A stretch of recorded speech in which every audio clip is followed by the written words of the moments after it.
부활절 다섯째 주일, 그리고 어린이 주일, 청소년 주일 예배를 하나님께 드리십니다.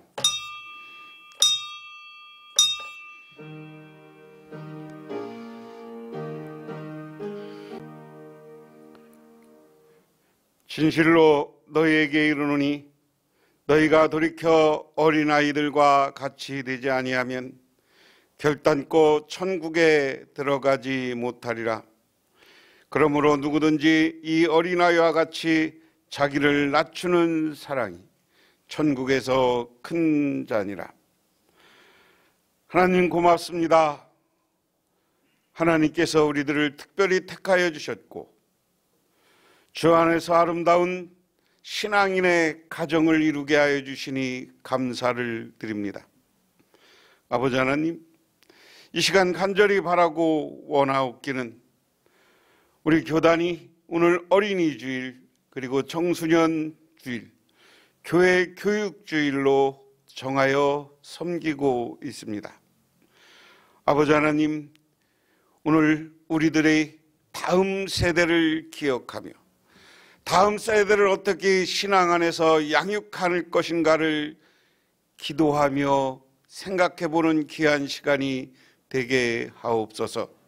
그리고 저희 신앙 안에 있는 우리 모든 어린이들 주님께서 축복하시고 은혜 베풀어 주옵소서. 그래서 그들이 가슴속에 꿈을 품고 살아서 장성하여서는 그 꿈을 성취하게 하옵소서. 예수님 이름 받들어 기도드리옵나이다. 아멘. 구약성경 사무엘상 3장 1절에서 7절 다 같이 한 목소리로 봉독합니다.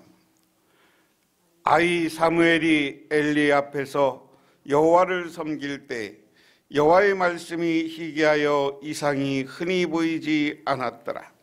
엘리의 눈이 점점 어두워가서 잘 보지 못하는 그때에 그가 자기 처소에 누웠고 하나님의 등불은 아직 꺼지지 아니하였으며 사무엘은 하나님의 궤에 있는 여호와의 전 앞에 누웠더니 여호와께서 사무엘을 부르시는지라.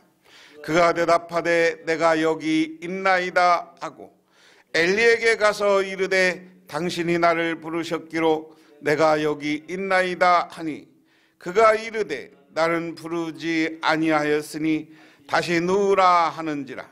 그가 가서 누웠더니 여호와께서 다시 사무엘을 부르시는지라. 사무엘이 일어나 엘리에게로 가서 이르되 당신이 나를 부르셨기로 내가 여기 있나이다 하니 그가 대답하되 내 아들아 내가 부르지 아니하였으니 다시 누우라 하니라. 사무엘이 아직 여호와를 알지 못하고 여호와의 말씀도 아직 그에게 나타나지 아니한 때라. 아멘. 신약성경 말씀은 마가복음 5장 35절에서 43절입니다. 마가복음 5장 35절에서 43절, 신약성경 61조. 이 말씀도 역시 다시 한 목소리로 봉독합니다. 아직 예수께서 말씀하실 때 해당 장의 집에서 사람들이 와서 해당 장에게 이르되 당신의 딸이 죽었나이다. 어찌하여 선생을 기롭게 하나이까? 예수께서 그 하는 말을 곁에서 들으시고 해당 장에게 이르시되 두려워 말고 믿기만 하라 하시고 베드로와 야고보와 야고보의 형제요 요한의 아무도 따라옴을 허락하지 아니하시고 해당 장의 집에 함께 가사 떠드는 것과 사람들이 울며 심히 통곡함을 보시고 들어가서 그들에게 이르시되 어찌하여 떠들며 우느냐? 이 아이가 죽은 것이 아니라 잔다 하시니 그들이 비웃더라.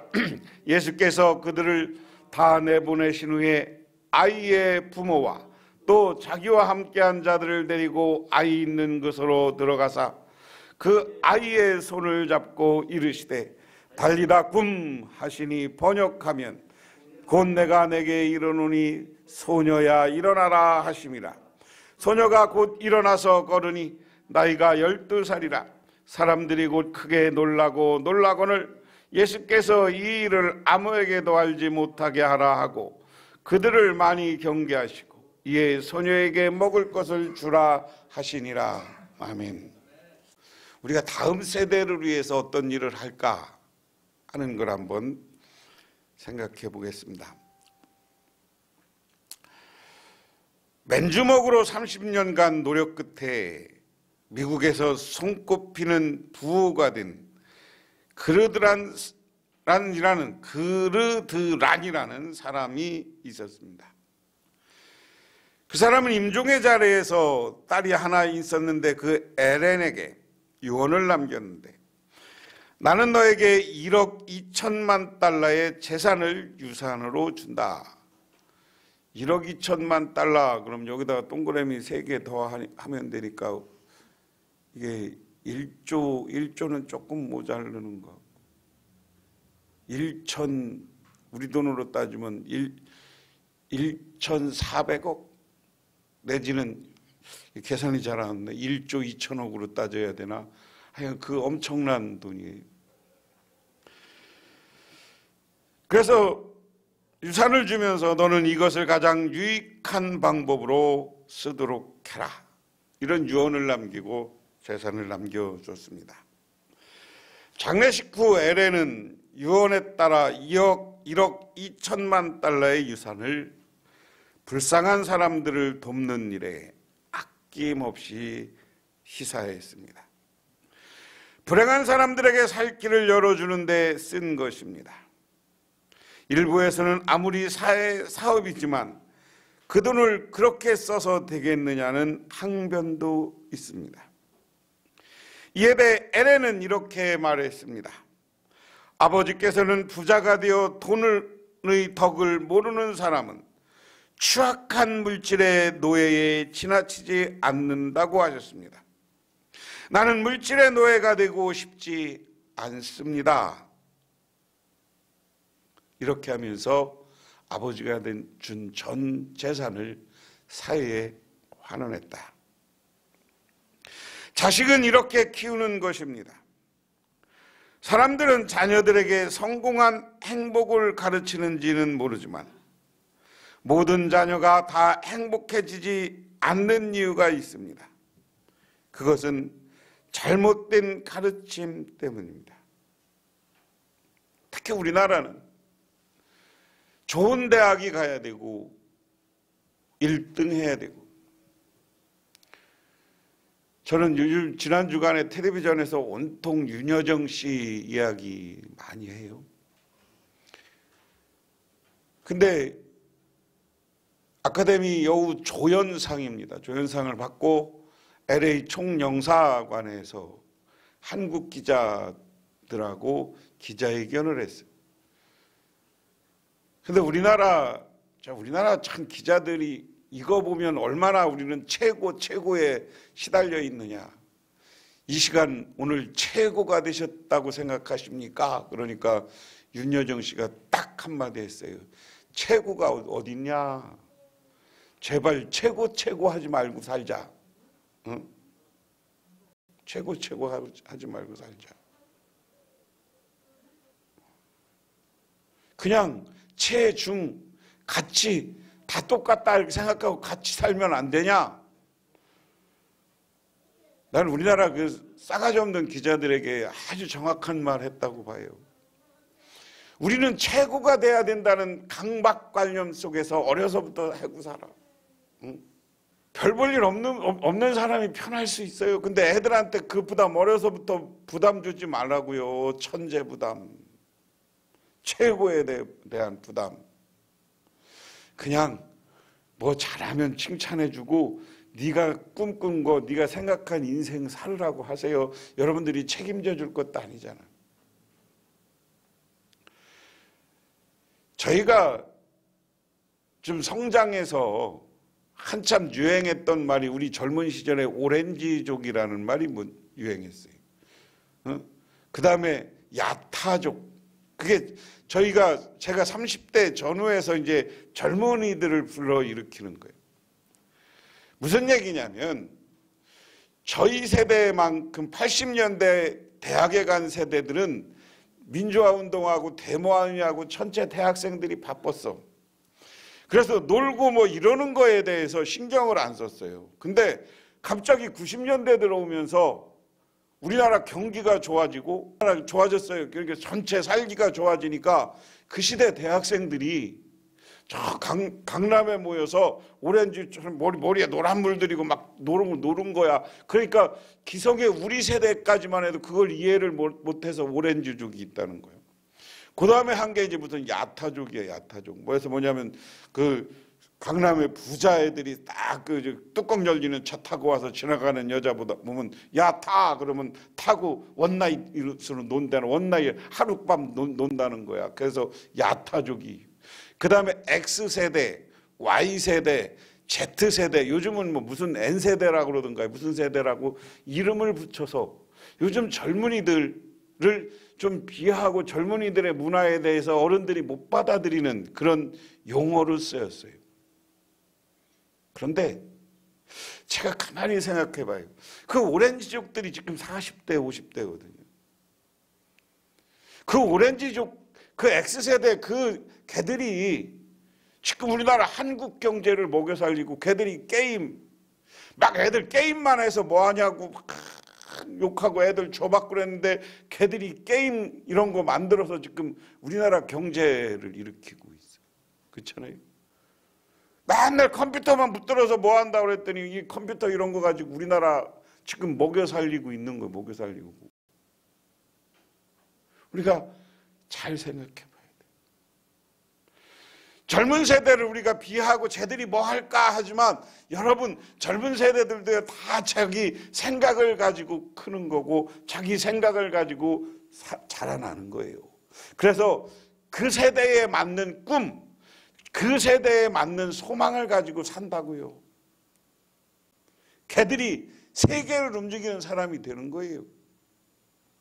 믿으십니까?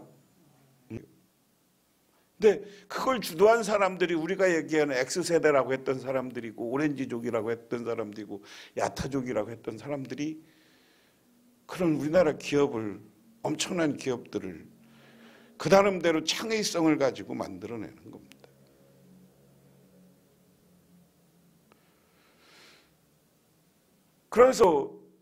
그런데 중요한 건 오늘 아까 예화에 이야기한 것처럼, 근데 그 마음 중심에 뭐를 갖고 살아야 되냐? 돈의 노예가 되면 안 된다. 돈의 노예가 되지 말고 돈을 지배하고 이 돈을 가지고 긍정적이고 나누고 베푸는데 쓰는 사람, 얼마나 멋있느냐는 거예요. 그래서 하나님은 그 일을 국가와 민족과 세계를 주도해 나가고 또한 이러한 일들을 베풀고 나누는 일을 주관하게 하기 위해서 우리들을 불러주셔서 신앙인 삼아주시고 신앙인의 자녀 삼아주셨는 줄 믿으시기 바랍니다. 오늘 구약성경 이야기는 사무엘을 하나님이 부르는 장면이에요. 여기 나중에 나이가 사무엘이 12살이었다라고 얘기했어요. 여러분 잘 아시는 것처럼 이 사무엘서는 사사기가 끝나고 지금 사무엘서로 전환하거든요. 사사기라는 것은 뭐냐면 하나님이 이스라엘 백성들이 모세와 여호수아를 통해서 가나안 땅을 점령하고 그리고 각 지파별로, 지파는 가문별로 땅을 나누어 가졌어요. 나누어 가지면 사는데 왕이 없으니까 아직 군대 제도가 생기지 않았어요.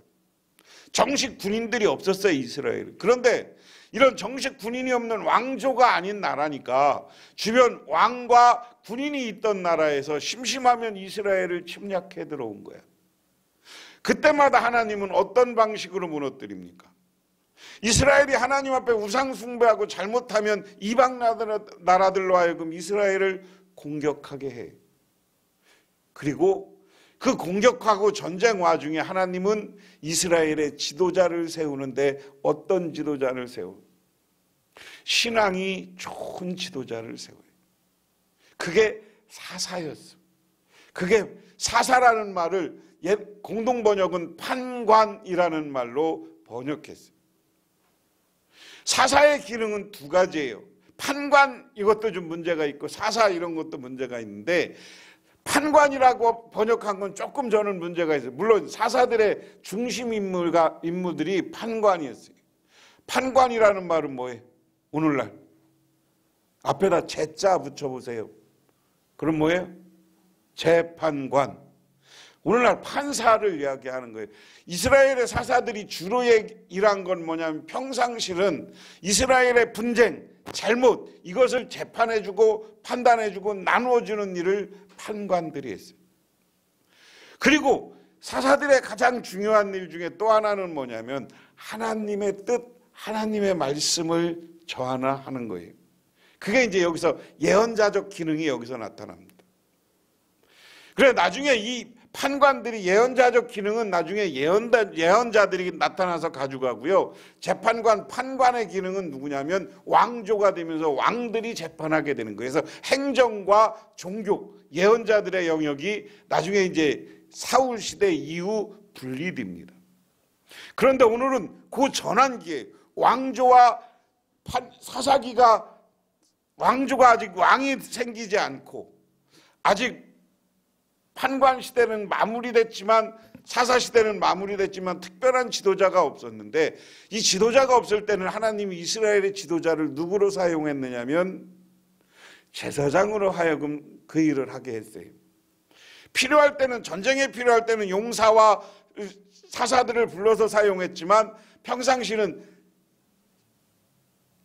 제사장들이 그 일을 담당했어요. 왜? 재판을 할 때 분쟁이 있을 때 무엇을 기준으로 해요? 법이 있어야 될 거 아니야. 그 법은 무슨 법이에요? 이스라엘 백성들에게는 모세 오경에 나오는 그게 법이야. 그 법을 가장 잘 아는 사람들은 누구야? 제사장들이에요.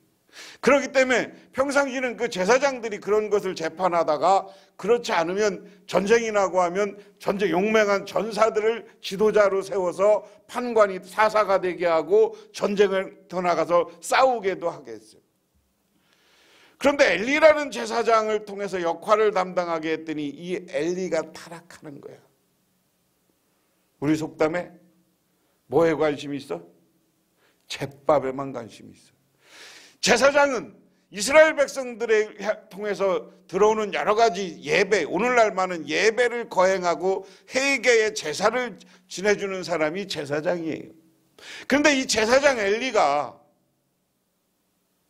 이스라엘 백성들이 하나님과의 관계를 회복하고 하나님의 말씀대로 살게 하는 거에 관심이 있는 게 아니라 헌금 잘 갖고 왔나?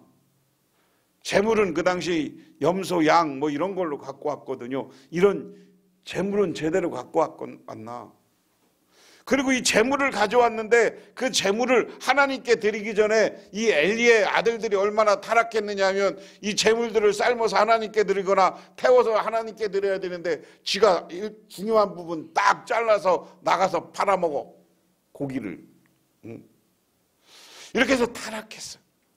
그래서 하나님이 엘리 갖고는 안 되겠다고 생각했을 때 사무엘의 어머니 한나가 애를 못 낳았어요.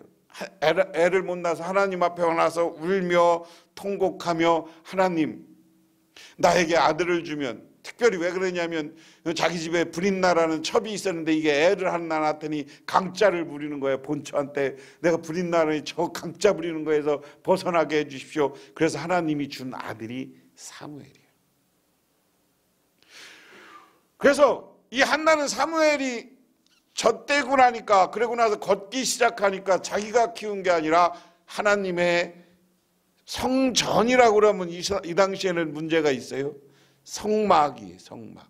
성전은 언제 졌어요? 솔로몬이 완공했어요. 그러니까 아직 이스라엘 백성들이 예루살렘도 다윗 왕이 생기기 전에는 예루살렘이 이스라엘의 수도가 아니에요. 이방 땅이었는데 나중에 다윗이 예루살렘을 점령하고 여기다 갖다 성전을 세우고 하나님의 성스러운 곳이라고 그러는 거예요.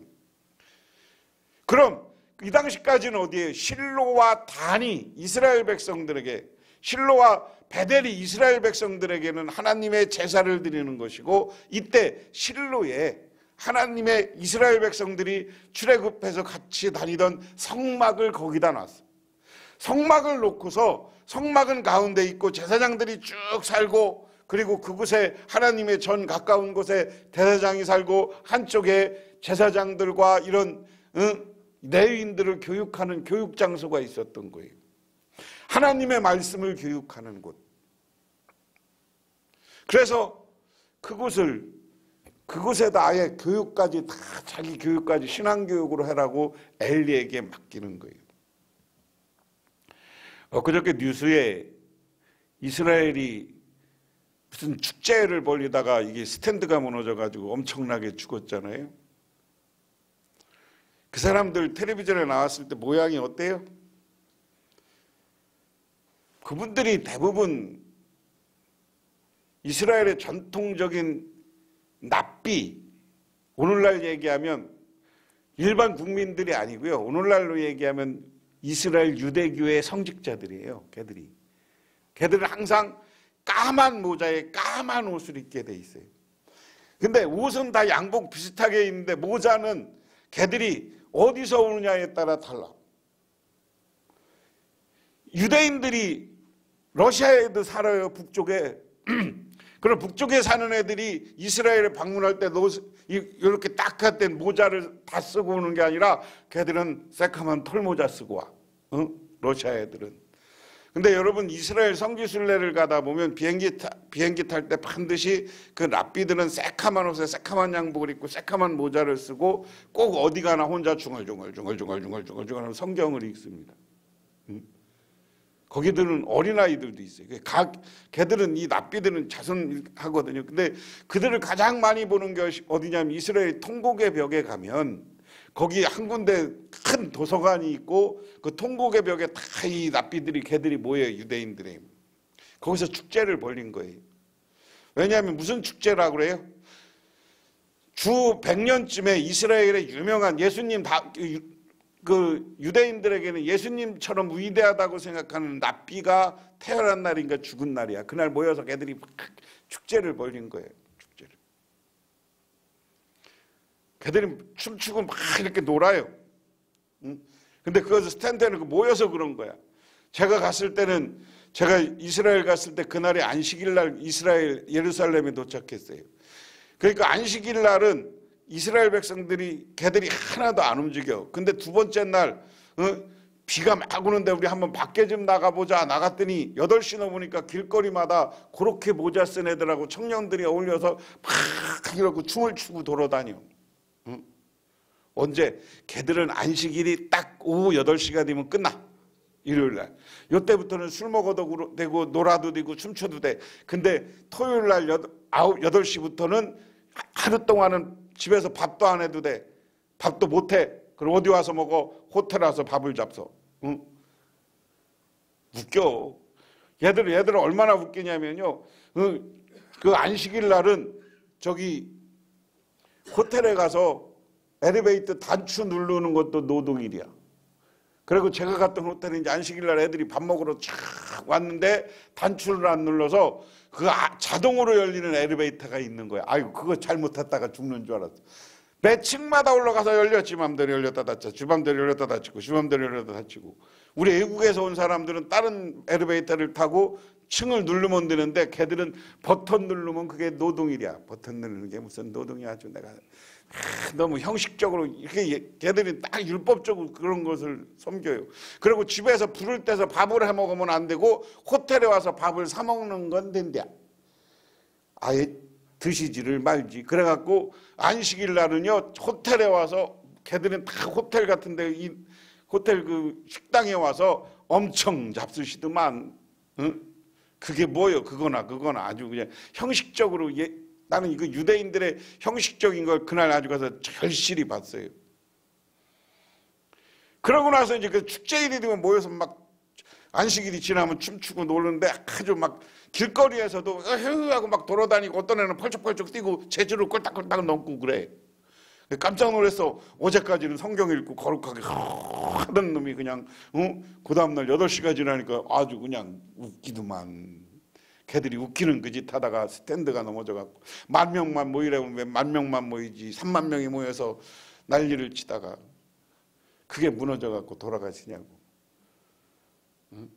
저는 이 코로나 전국을 보면서 뭐 이단들, 뭐 우리 기독교도 포함해서 이 이상한 짓 하는 데는 야실 없이 사고가 나는 걸 보면서 지금 우리가 종교가 어떻게 해야 되느냐 하는 것을 다시 한번 점검해 보게 합니다. 그래서 이스라엘 백성들이 여기에 그대로 있는 거예요. 엘리 제사장이 하나님 앞에 예배를 제대로 드려야 되는데 하나님 앞에 자기가 제밥에만 관심이 있고 자식들도 그렇게 타락했으니까 하나님 앞에 하나님의 뜻을 헤아릴 줄 모르는 거예요. 엘리 제사장이 여러분 가장 큰 문제가 뭐냐면 하나님의 말씀을 듣지 못하고 있는 거예요. 듣지 못하는 것 가운데 가장 핵심이 뭐냐면 이 사무엘의 어머니 한나가 막 기도해서 요즘 얘기하면 성령 충만해서 중얼중얼 막 기도를 한 거야. 우리 요즘 말하면 방언 기도를 했어요. 막 기도를 하니까 엘리가 제사장인데 가서 한 대 팍 쳐박으면서 술 챘냐? 그게 하나님께 기도하는 방식인 걸 제사장이 잃어버렸어. 그리고 술 취했다고 한나를 그래. 그리고 오늘 여기에서도 그 다음에 이제 한나가 사무엘을 바쳤는데 사무엘이 12살쯤 밤중에 이제 엘리 가문 여기에 얘들 갖고는 더 못 써먹겠으니까 사무엘을 부르는 거예요. 사무엘아 사무엘아 불러. 그러니까 사무엘은 자다가 오늘 여기 중요한 게 마지막 부분에 사무엘이 아직 하나님의 말씀을 잘 몰랐어. 신비한 체험의 경험이 없었던 거야. 나름대로 12살이니까 성경은 배웠는지 모르지만 신비 체험과 은혜 체험을 통해서 하나님 음성을 듣는 걸 몰랐던 거예요. 그러니까 하늘에서 하나님이 부르니까 내가 여기 있나이다 하고 간 게 누구냐? 엘리 제사장. 그때 12살 어렸으니까 제사장 심부름 했겠죠. 가서 심부름 한 게 있어요. 부르셨어요? 아니. 가서 자라. 또 가서 자다가 또 가서 부르셨습니까? 아니. 3번 반복합니다. 그러면서 하나님이 사무엘을 불러서 이제 사무엘에게 하나님의 말씀을 증언하라는 걸 시켜. 여러분, 하나님은 하나님 일을 할 때 지금 12살 된 사무엘을 사용하는 거예요. 그 다음날 깜짝 깨서 엘리가 깜짝 일어나서 야, 그저서 까다른 거예요. 야, 너 어제 오늘 하나님이 나한테 왔을 때 가만히 생각해보니까 하나님이 너한테 음성을 줬을 텐데 무슨 말 했냐? 무슨 말 했냐? 그저서 물어보는 거야. 그러니까 사무엘이 주저주저하다 하나님의 말씀이니까 12살이니까 그대로 전해요. 무슨 말씀이냐? 엘리 제사장 당신 집안과 가문이 망한다고 합니다. 망한다고 합니다. 사실 이 말 들었으면 엘리가 회개하라는 얘기예요. 하나님이 기회를 준 거예요. 어린 12살 먹은 애를 통해서 타락해 있는 이 가문에 당신 이렇게 살면 죽습니다. 당신 가문이 망합니다. 하고 이야기를 해줬으면 회개해야 되는데 그 말을 듣고 그냥 흘려버렸어. 그 결과 나중에 이 엘리와 엘리 자손들이 전쟁에 나가서 법궤도 뺏기고 엘리 아들 두 아들이 거기서 칼 맞아 죽고 그 죽었다는 말을 듣고 엘리가 일어나다가 목이 탁 부러져서 죽었어. 하나님은 사무엘을 통해서 하나님은 잘못된 것을 지적하고 그것을 하나님의 사람으로 사용한다. 여러분, 우리가요 어린아이들이 우리들에게 바른 얘기할 때 그 말을 듣고 무시하는 것이 아니라 우리도 그것이 하나님의 말씀이라고 생각하고 회개할 줄 아는 저와 여러분이 되시기를 주님의 이름으로 축원합니다. 그 다음에 오늘 신약성경 이야기는 그런 이야기예요. 백부장이 예수님에게 와서 우리 애가 아픈데 와서 안수하고 고쳐달라고 그래요. 고쳐달라고 그러는데 그래 가자. 그래서 이 백부장과 함께 갔어요. 백부장과 함께 하는 과정의 중간에 딱 앞부분에 나온 얘기가 뭐예요? 어디 지나가는데 어떤 여인이 혈루병 걸린 여인이 예수님의 옷자락을 만졌는데 혈루병이 나왔어요. 그리고 나서 계속 너는 가서 네 할 일 해라. 그러고 이 백부장의 집으로 가. 백부장으로 집으로 가는데 가는 도중에 백부장 집에서 연락이 왔어. 죽었으니까 선생님 괴롭게 하지 마라. 선생님 괴롭게 하지 마라. 그러니까 여기서 예수님은 늘 위기와 어려운 일이 있을 때마다가 제자들을 다 데리고 가는 게 아니라 제자 3명만 데리고 간다고 그랬어요. 누구요? 요한, 야고보, 베드로. 여러분 이 이름 늘 기억하세요. 예수님이 중요한 세 제자입니다. 우리가 제자 12제자 여기에만 머릿속에 두지 말라고 그랬어요. 예수님이 핵심 일을 할 때는 세 제자를 데리고 다녔어요. 요한, 야고보, 베드로. 그들을 데리고 가는 거예요. 나머지 제자, 나머지 무리들은 가만히 있어라. 내가 갔다 오겠다. 갔다 가보니까 백부장 집에 가니까 벌써 애가 죽었다고 난리 울고불고. 여러분 자녀 어린아이가 죽었을 때 그 부모의 마음은 얼마나 가슴 아프겠어요. 얼마나 가슴 아프겠어요. 그러니까 예수님이 가면서 야, 안 죽었어. 자는 거야. 그러니까 거기서 애 죽었다고 와서 곡하고 울던 사람이 네가 뭔데 안 죽었다고 그러냐. 그래. 예수님이 아이의 부모 둘과 자기 제자 셋만 데리고 가서 기도하는 거예요. 하나님 앞에 강력하게 기도하는 거예요. 간절히 기도하는 거예요. 그리고 나서 하나님 앞에 이야기합니다. 달리다 굼! 이것을 우리말로 번역하면 소녀야 일어나라. 죽은 아야 일어나라. 죽었다 하는 사람이 일어나라. 그러니까 이 아이가 일어나 앉고 걷고 그 병을 다 고쳤더라. 할렐루야. 오늘 예수님은 하나님의 자녀들을, 하나님의 백성들을, 하나님 앞에 부모가 맡긴 자녀들을 책임져 주고 죽은 자리에서도 일으켜 세워주시는 분이 하나님이신 줄 믿으시기 바랍니다. 그런데 오늘 여기 중에 저는 핵심적인 단어는 오늘 말씀을 통해서 뭐냐? 그 아이의 손을 잡았다는 거예요. 오늘 보이진 않지만 우리 교회의 어린이들, 아이들, 청소년들, 이들을 신앙 안에서 키우면 하나님이 그들의 손을 붙잡고 있고 그들을 붙잡고 계신 줄 믿으시기 바랍니다. 그래서 그들이 나중에 꿈을 갖고 잘 돼서 그 꿈을 성취할 때까지 하나님은 그들을 붙잡아주고 있어요. 그들을 인도하고 있습니다. 그들에게 끝까지 사랑하고 있다는 사실을 깨달으시기를 바랍니다. 스코틀랜드의 한 교회 말썽꾸러기 소년이 있습니다. 그는 고아였으며 성격이 난폭했습니다. 어느 날 교회 학교 교사가 불쌍한 소년에게 옷 한 벌을 선물합니다. 그런데 옷을 사서 일주일이 지나면 옷을 다 찢어먹어갖고 버려. 그러니까 그 다음에 주일학교 교사가 또 한 벌 사줘. 그러면 또 며칠 있다가 다 찢어갖고 버려. 그래서 그것을 본 다른 교회 어른들이 아유 쟤 원래 난폭하고 옷 다 찢어버리는 거 왜 사줘. 고만해. 그럼에도 불구하고 선생님은 기도하면서 그에게 세 번째 옷을 사줍니다. 그러면서 이렇게 이야기합니다. 내가 옷을 버리는 것은 용서한다. 그러나 교회 출석은 계속한다고 약속해다오. 이 말을 듣고 결국 이 말썽꾸러기 소녀는 예수님을 영접하고 새 사람이 되었습니다.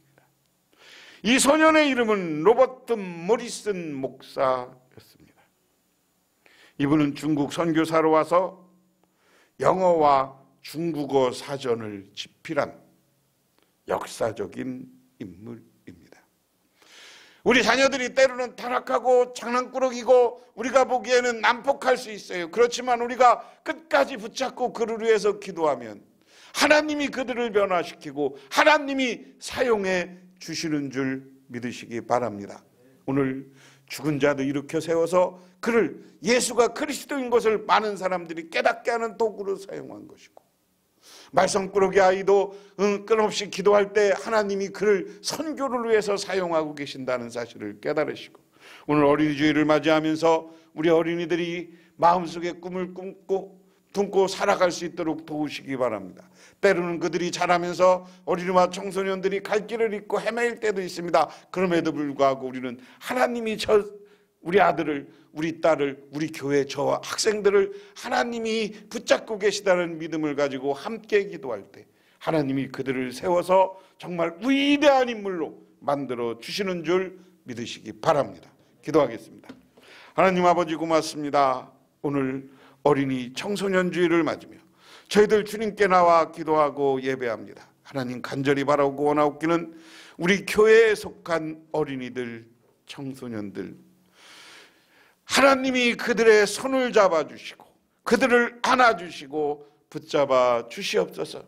때로는 자라면서 타락하기도 하고 신앙을 멀리 얘기하기도 하고 아버지 때로는 하나님의 뜻을 저버릴 때도 있습니다. 하지만 하나님이 그들을 끝까지 붙잡은 것을 믿기에 그들을 위해서 기도하옵나니 그들이 돌아와 하나님의 아름다운 자녀들이 되게 하여 주시고 하나님의 일을 하는 우리 자녀들이 되게 하옵소서. 예수님 이름 받들어 기도드리옵나이다. 아멘.